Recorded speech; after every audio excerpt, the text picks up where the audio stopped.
welcome to Laughing Monkey Music Show. Fish, welcome back. I'm glad you're back on. How are you? Hello. Yeah. Well, you're doing good. You sent me some music, a lot of music, because you had two re-releases, master versions of live music, all different edits. Can we talk? Let's talk about them because they sound fantastic. This is the last of them, right? You've done everything. All the other albums have done, right? Yeah, Prior these to are the this, last two. I mean, like I said, there's a circle closing, and the Vigil and Wilderness and Mirrors is my first solo album that came out in what was it, 1990, and yeah, and Eternal Exile came out in 91, and Eternal Exile I already owned because it was Eternal Exile was the first album Polydor, and I signed a licensing deal with Polydor, which meant that when I left them, I got the album back. Whereas Vigil, well, was part of the Marillion hangover. So, like when I signed to EMI, they pulled the leaving members clause out the hat, and I was still signed to them, and I was still contracted to them. And so, my first solo album was with EMI, but they've been pretty good, and Warner's allowed me to license it, which is why I've got these last two albums that are coming out as my final two albums on the Chocolate Frog Record Company Limited. So it's like my company is getting closed down. I'm closing my company down next April after the touring. So these are the last two albums that we're releasing. So I mean, you've done it. They sound fantastic. I mean, you're really kind of going out on a bang. Like everything is top notch, high quality. yeah, I mean, there's a lot for the fans to engulf. I mean, it always has I don't been. know. It always has been. It's like I mean, they always have been top notch. But I mean, I think I come to realize that it's just that people are not. Yeah, there's a lot of people into buying music nowadays, but there's a lot of people that aren't, and that's the problem. And there's Yeah, too many people that aren't into buying music, or they're quite happy to listen to Spotify. And I get it. Like when I was up in the croft, I had my Sonos system, and I had my unit plugged in, and I didn't have an ability to have loads of my CDs with me or the vinyls, and like we were listening to Spotify, and I get it. And it's it's just the way things are nowadays. People's relationship with music has changed, and my relationship with music has changed as well.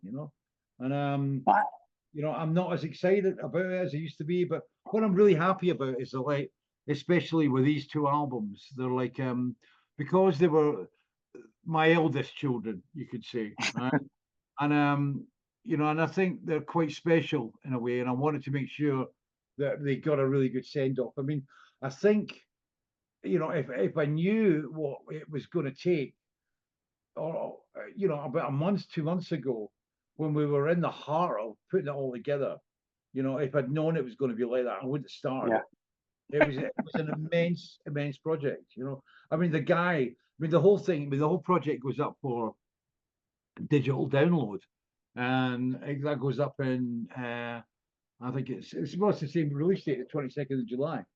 And the guy that Mhm. put that together, I mean, he had 200 songs to put together into metadata. It's the two massive. I mean, as he said, it's 5 albums. Yeah, Yeah, that's a lot. Well, it's actually two albums, so it's like almost 11 albums, really. that's what it is. It's 10 albums. So we got Yeah, 10 albums going up for download. But I mean, this is the problem nowadays. I mean, I can't. When we go up to the croft, I don't want to be running the mail order. I don't want my wife running the mail order anymore. right.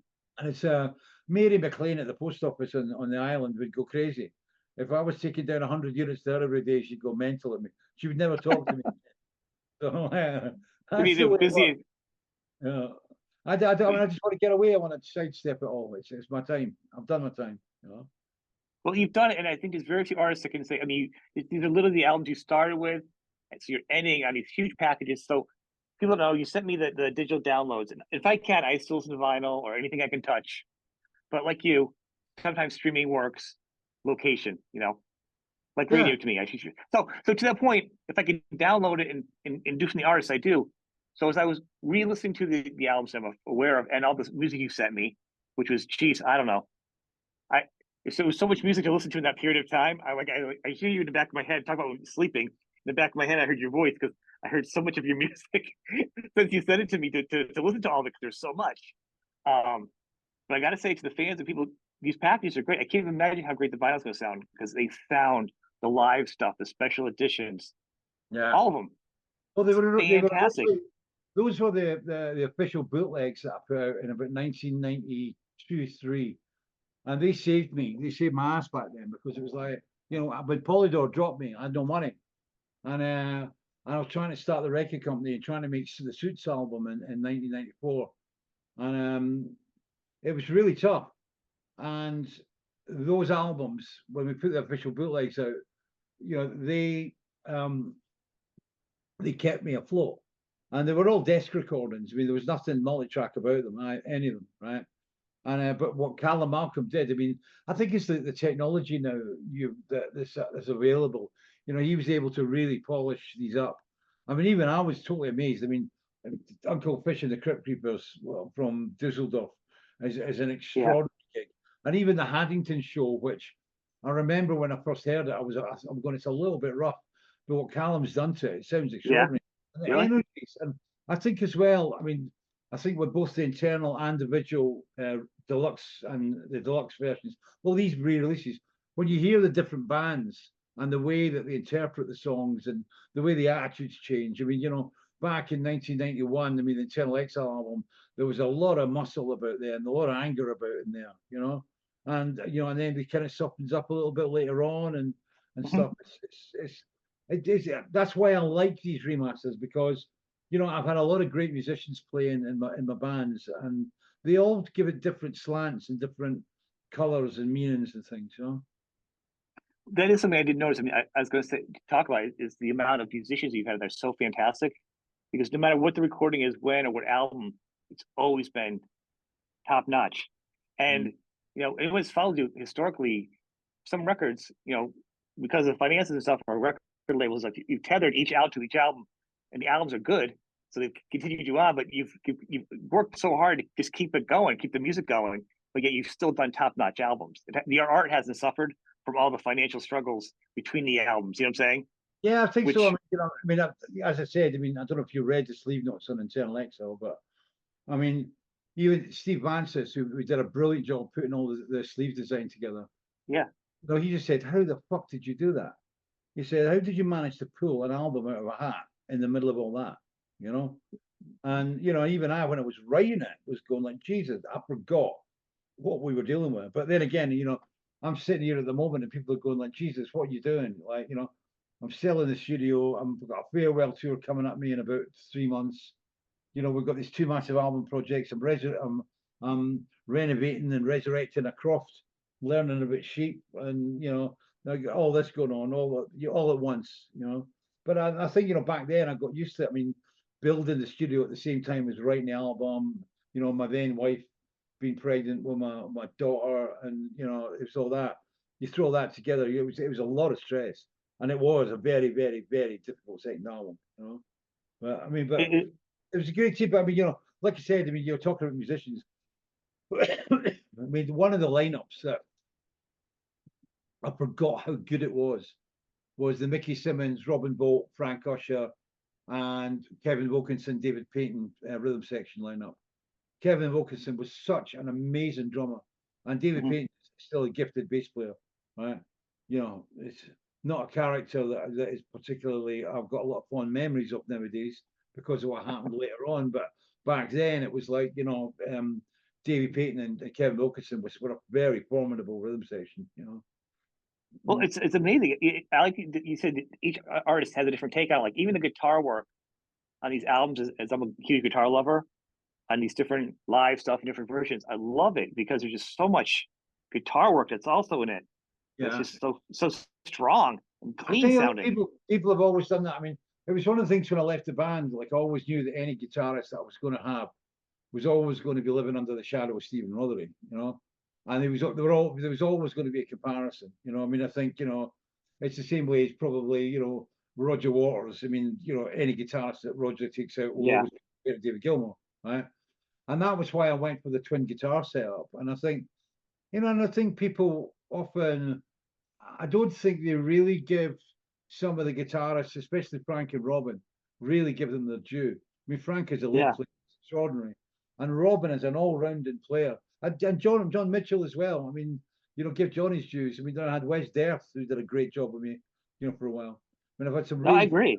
guitarists, and it's It's a shame that sometimes they don't get given the accolades that they should have got given. It always pisses me off sometimes in like these minor progressive kind of fanzines, what you want to call them, right? Yeah. And you know, you get you, my guys have never been up there, and you know, the musicians I've played for, most of them have never been, you know, in that top three, top two bracket where they should have been, you know, on a Yeah. number of occasions.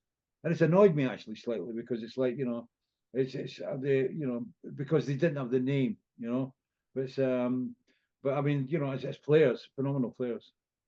Well, and that's why I'm kind of pointing at myself, because as a guitar player, I've always loved it, and I think it's always been kind of on the down low, because I don't, when you think of Fish, just I'm talking, because we're talking about your career besides these two albums, that you don't think of guitar heroes, you know what I mean, or prog guitar heroes or instruments. You think of the songs, the melodies, where you're going, your direction, because you're very much a multimedia person. I mean, you took the same artist with you, all your albums and the artwork and vinyl. You know what I mean? So no one's really thinking about what's keeping the engine going, and of you being a car of music. I mean, your engine is top notch. It's always top notch, and the guitar work has always been so good, and Yeah. especially it really shines on a lot of your live albums, your remasters and stuff. People, you know, that aren't aware, go through all the stuff, get, you know, the other albums, because it's just some top notch guitar stuff too. The people aren't thinking like that. There's guitar people, I'm turning them on to. I'm like, you guys need to hear this. I don't think you guys are thinking what Fish is what you think it is. There's so Yeah, much more to it. I think a lot of people just have never got me. They've never managed to get me in the box that kind of suited what they wanted it to be, you know. And you know, and I just go up, accept it. So, you know, like I said, I mean, you know, we're having the Vigil and Eternal albums now.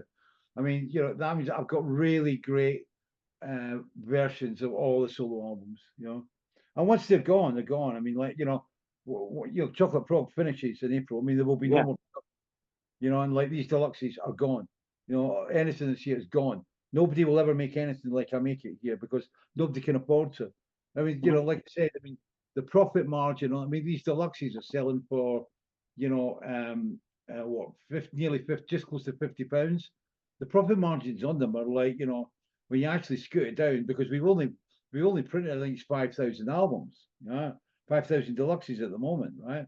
And like the profit margin's negligible, you know, and you know, anybody, a major couldn't afford to do that. I remember Marillion came at me and oh, hi darling.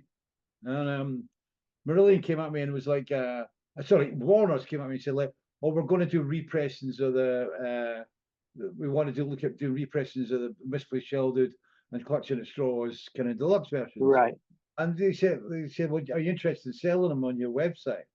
I said, well, how much are they? And they were like, they were going to be selling for about nearly, I think it was £80, right? Yeah, that would sound right. And this is Warner's, right? With all the clout and the numbers that they were going to be doing, they couldn't get the numbers down. And I'm putting out something that's got even more content than that on a run of 5,000, not 50,000, right? And we're selling them for £50. So you get an idea of the margins that we're working to. But again, it's because my wife and I do it together, you know. Without Simona in the mail order, this would never work, you know. And because we don't have, you know, an A&R department, an international department, a promotions department, blah, blah, blah, because it's just the two of us. There's another reason though too.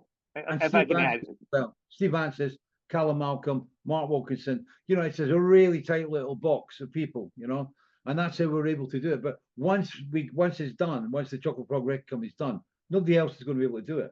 They won't be able to afford to do it unless you're willing to pay fortunes for one of these albums. You know? well, you've built this up, this almost like a lock-key industry yourself, and you are a working class bloke because you, after this, you're going to put a fence in. Some people that do this, and that's why Warner will have a bigger price. They control things differently if they want.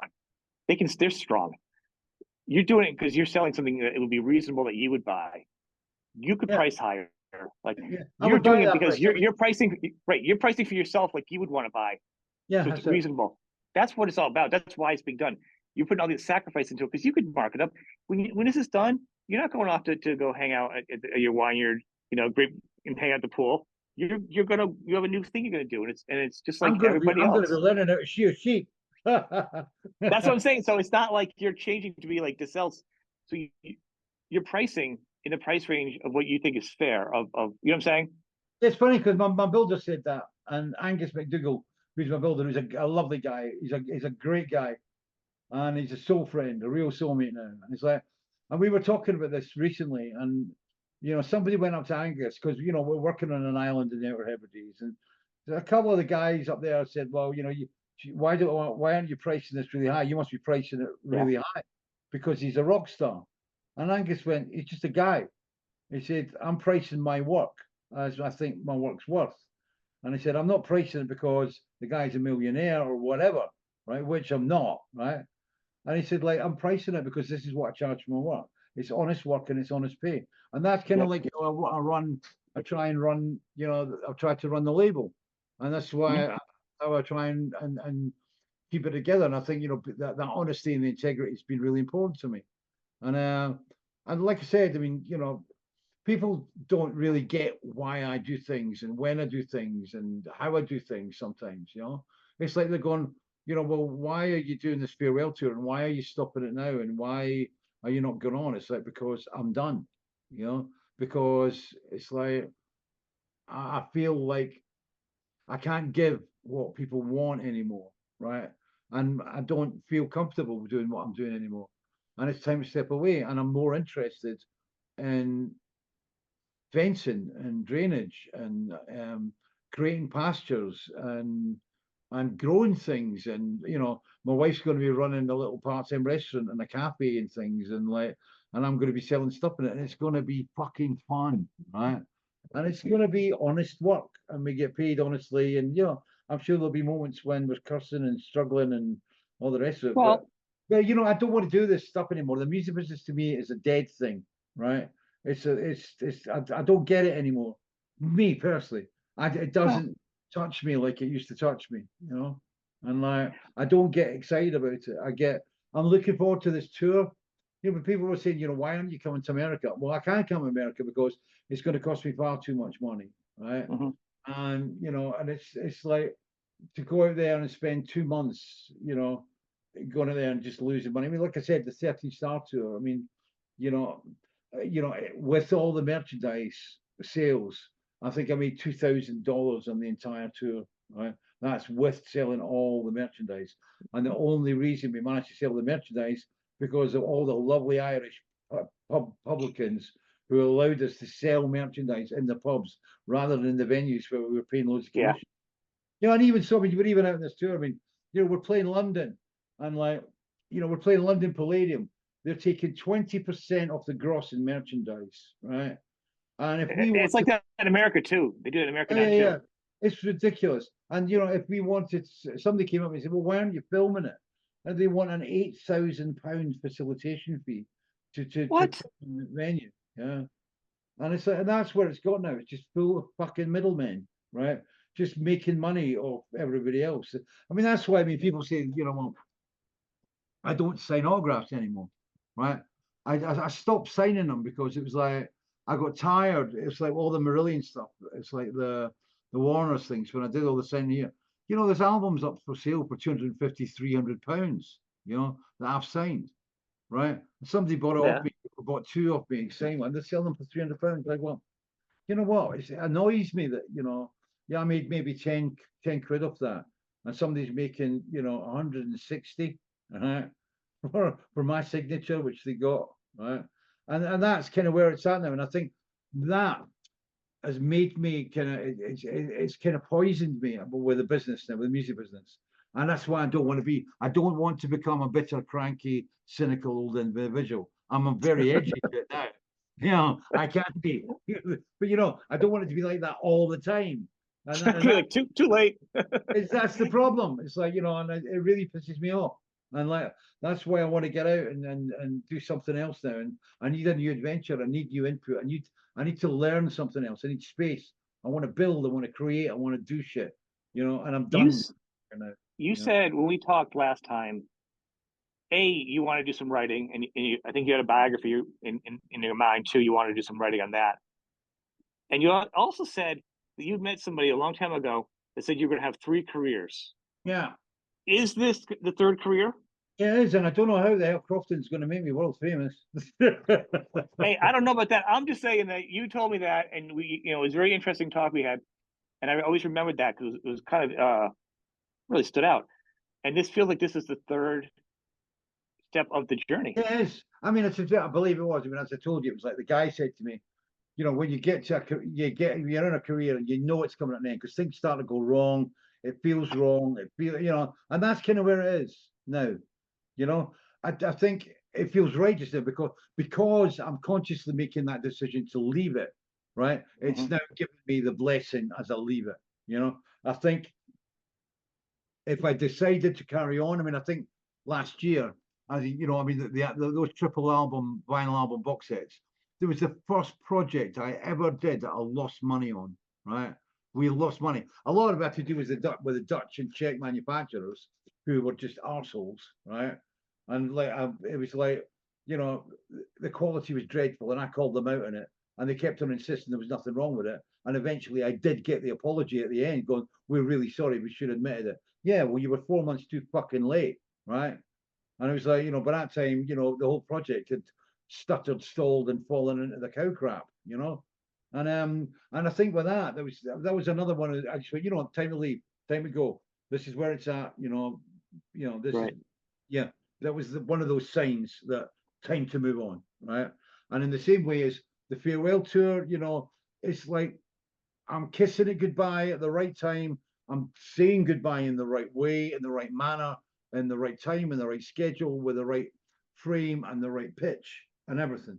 And when we come through that and we launch, we glide to the floor in March next year, I'm going to be happy, you know. And I've done it and I've ticked it off. I've not overstayed my welcome, you know. I've not taken advantage of a situation that I could possibly take advantage of with like the endless farewell tour, right? Right.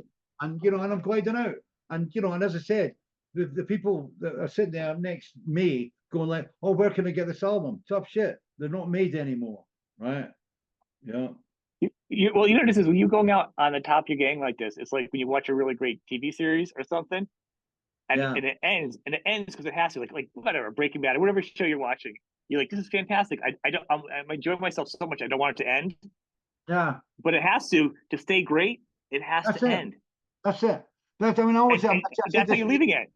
I said this to you You before. know? That's what I did with Marillion. Yeah. With Marillion, I realized it was ending. You know, they didn't, right? I mean, I put it this way: it was like, you know, I knew my time with the band was over. The band, they can Right. continue what they want. We have a different mentality. We have a different spirit. It's a different band. It's a different band. It's a different band, right? And it's like, and I had to leave. And I left after Clutching the Straws, finest album I ever did, right? It's great, you know, blah, blah, blah. The same with Weltschmerz. I've done Weltschmerz. It was a brilliant album. And I'm really happy with it. And I'm going to go out with this tour, and it's going to be great. It's the right pitch. It's the right amount of Chinese food, you know? It's, you know what I mean? You I know, do. you're not going to get sick of it and go, "Oh Christ, it's still going on." You know, it's like, you know, bam, this is it. This is gone. And for me as well, it's good for me to know and have uh, those marker points, you know, there. And I know that when I get to the end, that is it, right? And then what I do from now on, you know, but I know this. I mean, it's stories. I mean, you know, I don't know what this third career is. You know, is it crofting? Is it something to do with ecology? Is it something to do with climate change? Is it just been writing stories? Is it what is? I don't know. You know, but you know, I mean, you know, this is true, right? I'm Yeah. there. Angus and I are working on the front gate of the croft, right? I'm standing. This car pulls up, right? And there's this guy there, and he starts, "Hi, how you doing?" And blah blah blah. And they're like, "Oh, hi, so like, you know, how's things going?" And I go, "Oh, everything's going great. Everything's going wonderful in the croft." Brilliant. He said, "Hi," he said, "You know, I came here from Inverness and married onto this island." He said, "I don't kind of, I'm here and down again." And he starts telling me the story. Aye, the first time I came here, he said, like, you know, I was there and I was there with a girlfriend and we were waiting on the Kayleigh to start, and it was 9 o'clock, 10 o'clock at night, 11 o'clock, nothing was going on. And he said, then it was like suddenly at midnight, they said, "Okay, we're all going to the Kayleigh now." And he said, then we went walking down through the fields, and somebody pulled out a bottle of whiskey out an old dry stone dike because they'd hidden it there. And then we went there, and then the band was playing, and you weren't allowed to drink in the hall, right? So every time the band stopped, everybody went, it's the whole empty, and everybody was drinking it and getting more and more drunk. And then the band were saying that we're going to go home now, because if you're not going to come in and let us play, then we're just going to go home. And he said, "We're not getting really drunk." And he said, I was so drunk and I had to go back to my girlfriend's mother's house. And he said, I went down to the burn and he said, like, I washed my face in the cold water. And he said, and I came out and he said, I couldn't find anything to clean my face with. And he said, I picked up all this stuff and I was rubbing my face. And he said, I picked up nettles, stinging nettles, which, you know, right. And he said, I was so drunk and I wiped all my face with stinging nettles and it all came up. And I had to go back to the wife's house and like, oh, what a mess I was in. And everybody was laughing. And then he goes, and then of course there was the shipwrecks and blah blah blah, and there was a Chinaman that was buried, and they cut his pigtail off, and they buried the pigtail separate, and there was a guy who was like an Indian guy who was some spiritualist, and they buried him and marked his grave with 3 stones, and all these stories. Oh, and it's like this, and it's coming at me. I know, and the guy who was the yachtsman who sent the photographs back from all over the world, and they were all nailed with horseshoe nails inside the windows of the house, right? And it goes half an hour. Stories. I got 3 chapters of a goddamn book, right? Listen to this guy and of course, did I tell you I've done this happened and that happened, this happened, and the wood that they got out of the wrecks and stuff. And he goes, well, anyway, Derek, goodbye. It's lovely to see you. And he enjoy yourself and hope everything. And he goes off. And I turned around to Angus and I said, who was that? He goes, I've got no fucking idea. That's awesome. That is awesome. Yeah. Clearly, he's lived a life. He was off to live a life. I got 3 chapters out of a book of this guy in a car. He stopped his car and was talking to me at the window of the car for 20 minutes, half an hour, right? And it was incredible. And it was and I'm just, they were brilliant stories. They were just brilliant stories. And that was the versions that I told you were the very first versions. Right. Well, of course. I'm sure.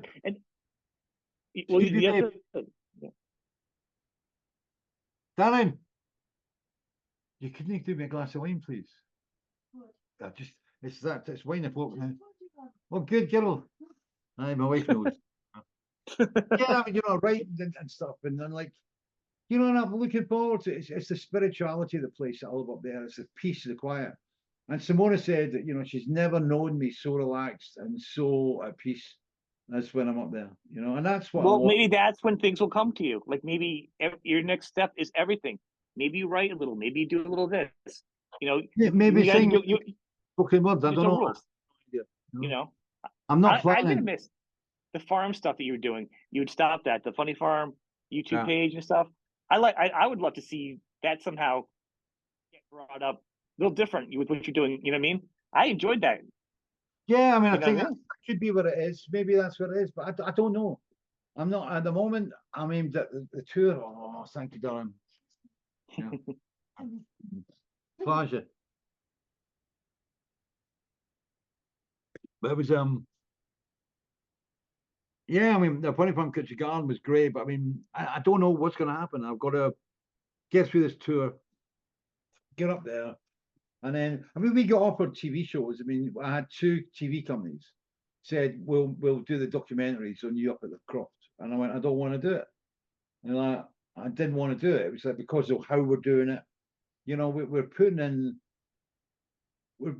a stupid amount of money into this place. I mean, any financial advisor, any accountant, right, would turn around and say, you're nuts. Why are you doing this? Right? You're not going to make your money back. Why are you doing it? This is not an investment. And as a financial investment, they're absolutely correct. As a spiritual investment, it's immense. And the return on it is awesome. Right? Because I'm taking a piece of land that nobody's given a shit about for 25 years. Right? It's never been drained. It's never been fenced. It's never been nurtured. Right? And we're bringing it back to life. We've taken a house that was built in the right in the early part of the 20th, late 19th century, that was unloved, uncared for, right? And we turned it into a really powerful building, right? That's going to have a little studio in it for me to record music if I want to. It's got a great writing room for me to sit there and write and look at a window at the sea. And it's got my wife's restaurant. It's got her bakery. It's got a little cafe that can only take 10 people, right? I mean, it's not a massive. Nice. And behind it, we've got our house where it's a kit house. And then we've got a really old black house that was a 16th century ruin. It's only about 2 bedrooms that we want to do up and turn it into like a writing retreat that people can use, you know.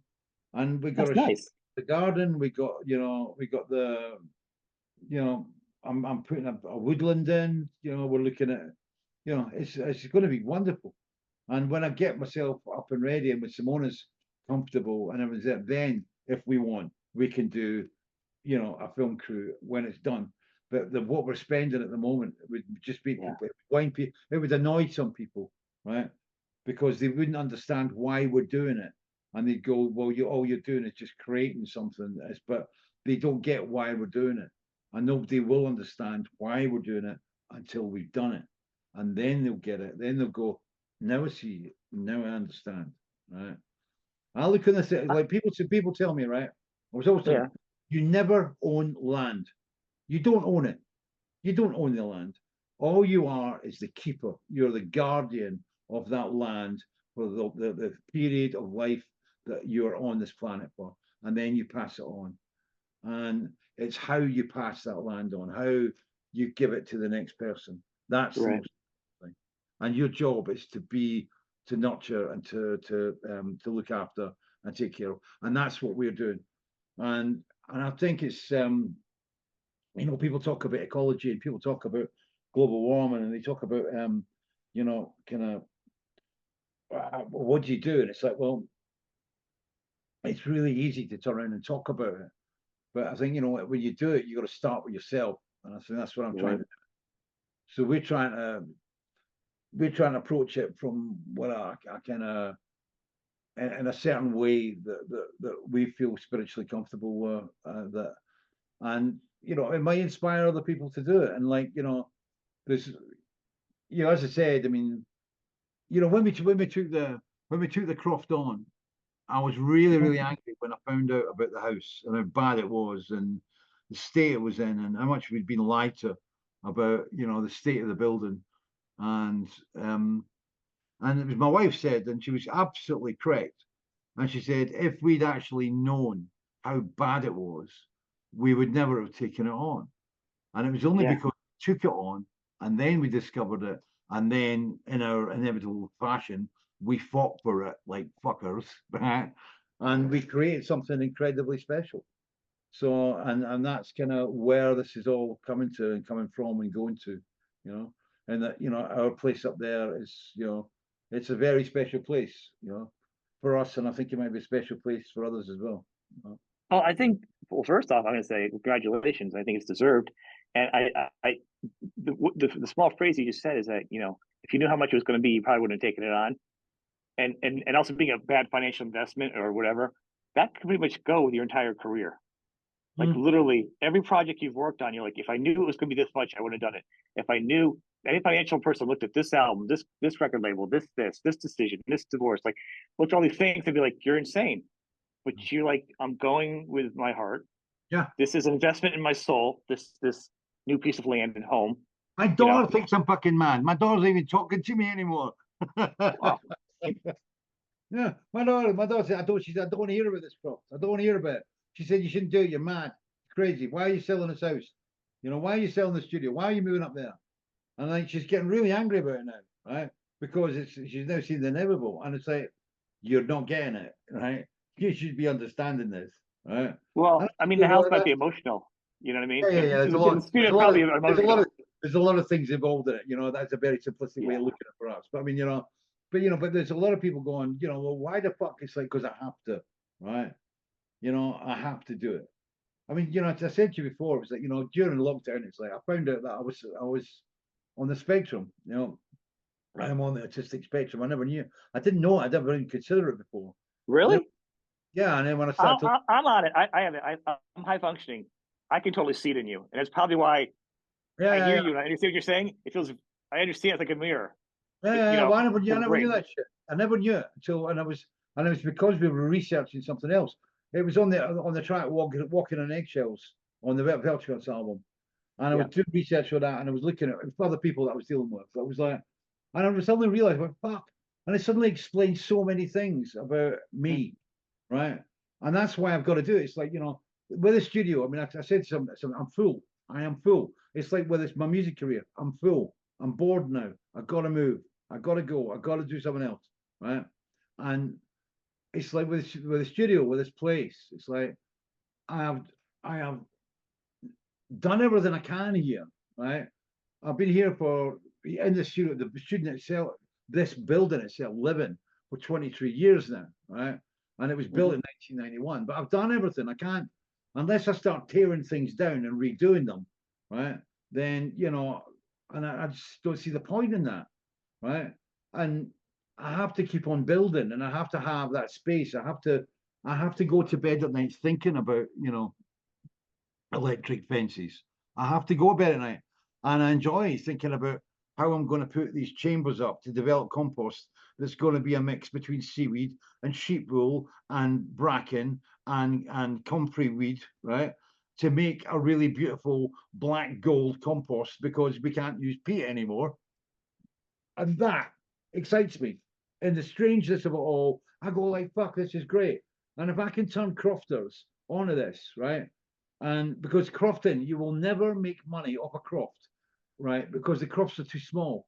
You've got to have other sources of income. You've got to always find, be it a cafe or a black house Airbnb, or be it, a print works or whatever. You've got to find other sources of income, right? And why not? Why not make compost out of sheep's wool? Nobody can sell sheep's wool nowadays because everybody makes plastic carpets, right? Yeah. So, and it costs more to shear a sheep than it does. I can see that's my teeth. Shear a sheep. I get my new teeth on Tuesday. The new teeth got on Tuesday. It costs new more teeth are coming in. than it costs for the wool. But because everybody's getting rid of peat as a garden compost, right? We need something else. And sheep wool has got really high in nitrogen. And I found out there's some farmers down in the north of England that are doing this with bracken and sheep wool, and they're making this. And I've got some, and I've got a couple of bags to show my guys up there and go, this is what they're doing down in England. And we've got seaweed, right, on the beaches, right? And I've got my tractor and my neighbour's tractor and my tractor. We go down together in tandem. Yeah. And load up with seaweed off the beach. It's free. And the seaweed, there's like 2-meter high walls of this fucking stuff, right? For like about 400, 500 yards, right? We never couldn't use it. And we bring it up and we let it rot. And it's a brilliant fertilizer. It's a brilliant fertilizer. So we put the sheep's wool together with the seaweed, together with the bracken, which is a weed that grows on the hills, right? We can make this fertilizer that sells for about $18 for 20 liters, right? And you can't, because you can't use peat now, and the seaweed and the wool together, you get something that keeps the moisture together. You've got a light of nitrogen, you've got trace elements, you've got the whole shebang, you've got black gold. And if the other crofters can get into it and they get it and we can create a formula for making it, then we can start doing a collective and start bringing all that compost together and selling it to the mainland. Those kind of fucking crazy ideas I get in my head at night, It's the same thought process you did for music. Music, you have to do side businesses to make money. So I mean, you've always had to hustle. You've always had to create. Yeah, but I don't want the money. I don't want the money from it. What I want to do. I'm saying what you've always had to keep doing things to keep what I want to do, my kick of all that is to give that idea to the crofting community, right? And to basically bring people together to do it. I don't want anything for it, but I want to give the idea, and like, this is where you can support yourselves, and that's important to me, and that's what I like doing. If I come up with ideas, I'll just give the fuckers away. I don't want them. I've never liked money. Money's a terrible thing, right? And like, the only reason I'm able to do what Simone and I are doing up there on this crops, right, is because I got lucky and I got an offer for my Marillion royalties, the streaming royalties, all the publishing and stuff. And it was really crazy. It was like, it was Kayleigh. So Kayleigh actually bought my wife and I this croft. From that, we got literally the seed money to basically get this whole project started off, right? And that's where we're at. And it's cool. that's something I like. I like that idea, that Kayleigh. I think it's great. Yeah. Well, I think my point is, it said you've never done anything motivated for money. Even the music business wasn't for money, because you've always. But you just do it, and you keep doing ideas. You run your own business. You do everything yourself. That's just music. no matter what you do, that's just who you are. It just having music for a while, now something It just different, money you just know? enables me to do the next thing. That's all Right. it is. Just like it just enables me to do the next thing. It's like, like I said, I mean, it's through, the Vigil and internal albums, it's crazy the money we spend on these things. It really is. It really is crazy. I mean, even I've done a Dolby Atmos mix in the deluxe. I don't own that. EMI are going to own that. I'll never make the money back of it. I've done a Dolby Atmos mix. EMI will get it. They'll put it out on another project, and I'll get paid my diddly shit royalty for a Dolby Atmos mix that I paid for. But it's great. I made it. Because if I hadn't done it, they would never have done it. Yeah. And everything sounds so good. I mean, that's one thing the fans of your legacy that you leave behind is from your first album to your last album to all the bonus stuff to the live stuff, artwork, the details. There's no weak piece in anything that you've done. Thank you. And not a lot of artists can do that. And I say it sincerely. I mean, anybody who watches my show knows I only talk to people I really believe in, and I say how I feel. And I think everything you have that's a very proud thing. I can think of a lot of artists that go like, yeah, that was a bad time for the album. I had to do it for money. I had to sacrifice here. The record label really had to be in a spot. Soup to nuts. You have it all locked in a nice package that you're walking away from that not many artists can say they have. I can't think of anything off the top of my head. I'm sure there is, but I was saying the things I wish I'd been able to do better, but we just couldn't. That's perfection. Like, Fellini days when I wish Callum Malcolm had been producer, back in those days. But then again, it was all meant to be. It was like, it's all part of the I mean, like I said, Callum, meeting up with Callum and him getting involved with 30 Star and then Piece of Consequences and then Weltschmerz in the production, and then go back and now Callum did, and Callum's basically mixed Vigil in the Wilderness of Mirrors and Eternal Exile. Mm-hmm. It's like he's 5-6 albums into the catalog on that one, and Chris Kimsey's redoing Field of Crows was a great move, and I just wish we'd been able. I wish we'd had the multi tracks for Fellini days, and Plague Ghosts might still be done somewhere down the line. I don't know, but not by me. I don't know. I mean, like I said, next April the company closes. I'll walk away. If somebody wants to license my catalog, they can do so. But I'm, as a mail order, as a creator, as a record company, the Chocolate Frog dies, and that's it. The melts away. The mail order bride dies. That's it. I think the two things that always artists will say when they look back, if they could change, they say the two biggest would be, well, first off would be the outfits they wore in the 80s and 90s, and then it would be the production on one of their albums that they don't like. If they had to change one thing, they'd be like, oh, there's these outfits I wore back in the 80s or 90s. That's everything I've worn my entire career had changed. But that's usually the first thing they say in hindsight, and then they say the production. And I don't want to say about the outfits. I think it shows a statement of time.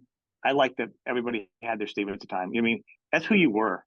You got to own that. I mean, sure, it's not as stylish now, but that was part of a movement that you were doing. You know what I mean? It was a whole thing. This is one of the things. I mean, the Vigil and internal mixes. I mean, the thing was that John Kayleigh and Chris Kimsey, John Kayleigh on Vigil and Chris Kimsey on internal, they made great recordings. The recordings were absolutely brilliant, right? Which enabled Callum Malcolm to come in and make a brilliant new mix, right? And that is, that's a secret. It's not. It's not really the production. It's the mix of things. I mean, Eternal Exile, the mix should have been better back then. But this studio, where I'm actually sitting here talking to you, this was when this opened up for the very first time, and we had no idea, what we were dealing with. It was a brand new beast. It was like, we were taking a horse that hadn't been broken in and trying to take it to a show jumping competition. It was like I'm gonna say online. There's some photos online of the studio. I think it's the realtor had put them up. It's beautiful. Yeah, it's great. Photos. Oh my God, the skylights in it. If people go online, it's probably easy to find out. I don't have the link off the top of my head.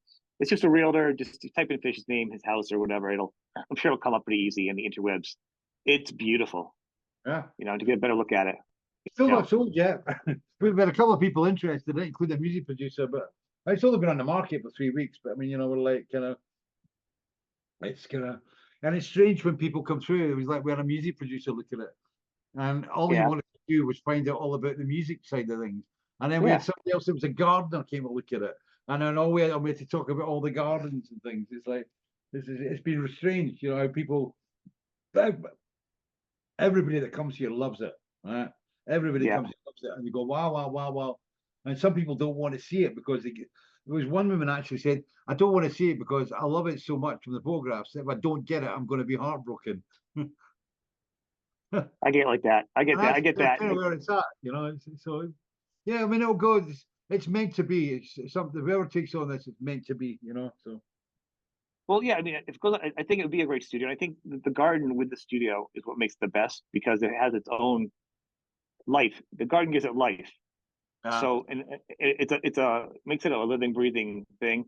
So if another artist can come in there and other more art and music can be created there and carry on, you yeah, I can't mean, want anything better than that. Because I mean, there's nothing worse than having a wasted something sit in the corner and be dusty when somebody else could be creating with it. yeah, that's it. That's it. And it's a real recording studio when you've got the Partridge Family in the garden. Well, yeah, did you had when you were doing it before, you had like you move it around. Your mom was staying with you. You had to move it around because of the drums and stuff. So you it's a real recording studio. You know, It's bizarre. you had it done. I mean, So if I was 30-year-old, this would be my dream place. yeah, If I was married, 30-year-old with a couple of young kids, this would be my absolute dream home, right? But you know, I'm 66 now. Actually, I looked at my bank account a week or so ago, and I go, "What's that money in? What's that money in the bank? Where the fuck did that come from?" Right? And it was my pension. It was my pension. oh wow, Yeah. look at that, huh? Yeah. A pension. Look at Oh you. shit. That's I that's never thought I'd crazy. be alive this long, man. You know?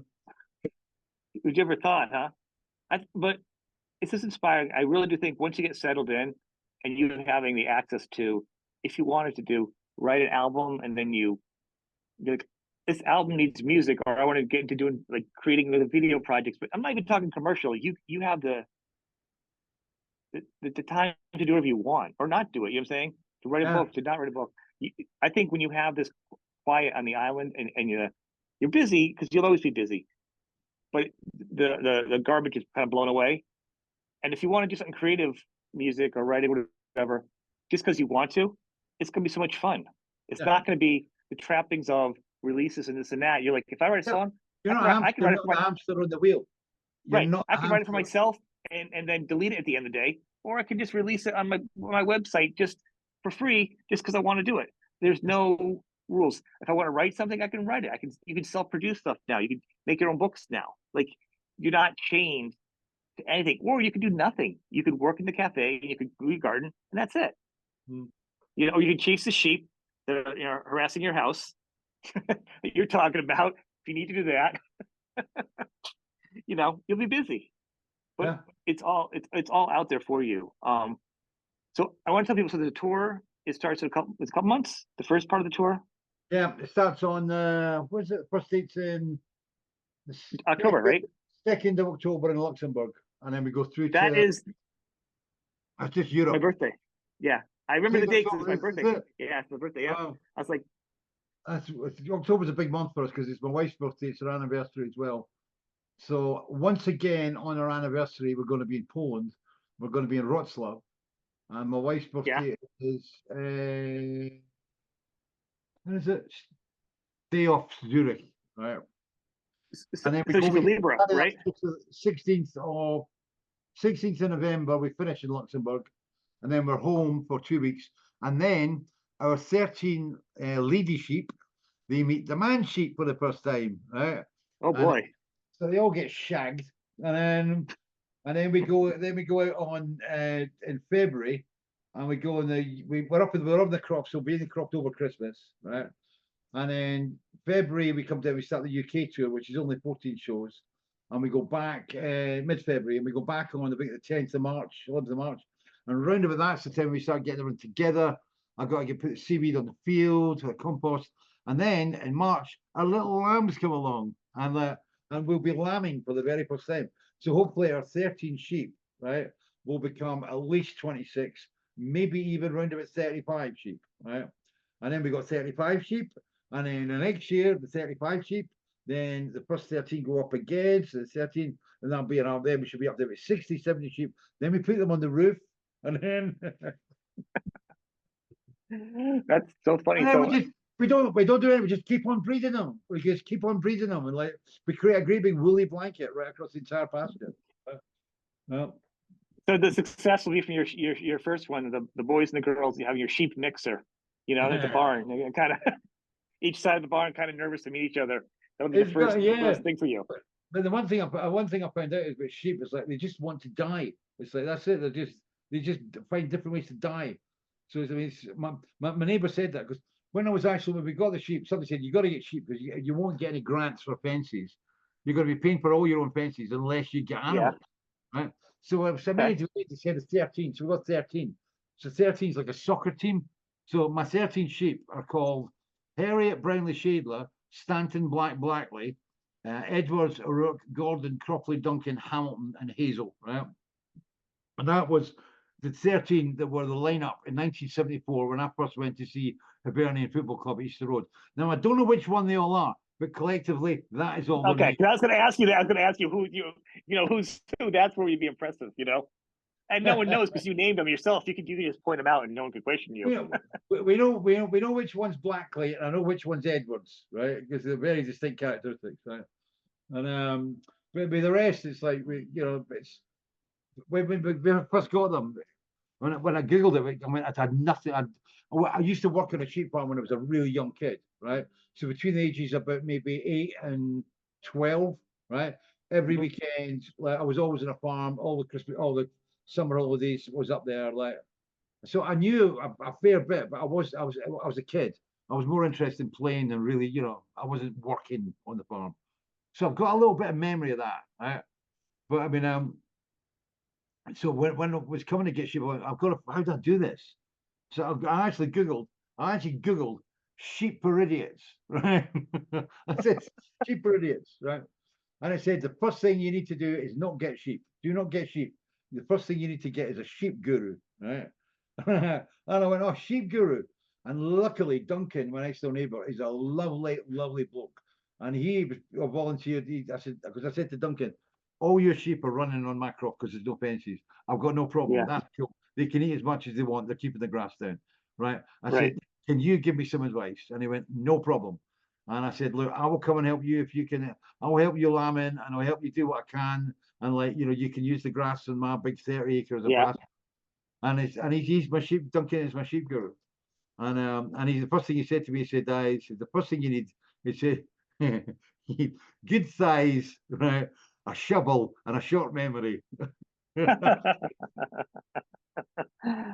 Oh, you're in for it. You're in for it. It's like having 13 new kids. You're gonna. Yeah, it's gonna be great. It's gonna be fun. It's gonna be fun for you. I'm happy for you. I really am. It's gonna be honestly brilliant. I'm really excited. This is awesome. Like I said, music bores me now. It just, I get it, and I'm proud that I'm leaving a legacy, and I'm proud that what I've given in the songs to people will always stay with them, But it's like, I have to move on now, and I'll leave the songs behind, and people can enjoy the songs, But the singer is. You're leaving the machine. You're leaving the machine. I think music or creativity will always be in you. You're leaving the music industry machine. Yeah. And that's been the ugly part. You know what I mean? Your creativity is just going to be moved. You just focus on something different now. Yeah, that's it. That's who you are. No, I want to thank you again. A gift of this conversation. People check out everything. All the links will be below.